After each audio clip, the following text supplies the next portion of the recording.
கர்த்தருக்குள் மிகவும் பிரியமானவர்களே, இந்த நாளிலே நாம் தியானிக்க போகிற வேத வசனம் யாக்கோபு 4வது அதிகாரம் 8வது வசனம்.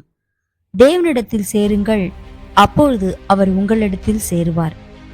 நாம் பாவத்தை விட்டு விலகும் போது தேவன் கிருபையாய் நம்மிடத்தில் சேருகிறார். நாம் பாவத்தோடு சரியான விதத்தில் செயல்படவில்லை எனில் அவரை தொலைவில் நிறுத்துகிறோம். நாம் அவரை நெருங்கி சேர வேண்டும் என்று அவர் எப்பொழுதும் விரும்புகிற தேவனாயிருக்கிறார். அவர் வைராகியம் உள்ள தேவன்.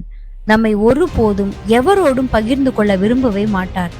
நம்முடைய பாவங்களை அவரிடம் அறிக்கையிட்டு அவருடைய கட்டுப்பாட்டுக்குள் நம்மை ஒப்பு கொடுக்கும் போது நிச்சயமாகவே கர்த்தர் நம்மை நெருங்கி சேர்ந்து நம் பாவங்களை மன்னித்து நம்மை சுத்திகரிக்க அவர் வல்லமையுள்ள தேவனாயிருக்கிறார்.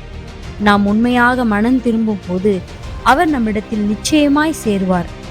ஏனோக்கு தேவனோடு சஞ்சரித்தான். 365 ஆண்டுகள் அவனுடைய வாழ்க்கை பயணத்தில் தேவன் ஏற்ற ஒரு துணையாயிருந்தார். அவனுக்கும் தேவனுக்கும் எப்படிப்பட்ட ஒரு இனிமையான உறவல்லவா! இருதயத்தில் சுத்தமுள்ளவர்களாய் தேவனுக்கு பிரியமாய் நாம் வாழும்போது நாமும் அவருடன் இப்படிப்பட்ட நெருக்கமான உறவை கொண்டிருக்க முடியும். நல்ல துணை பயணத்தை இன்பமாய் மாற்றும்.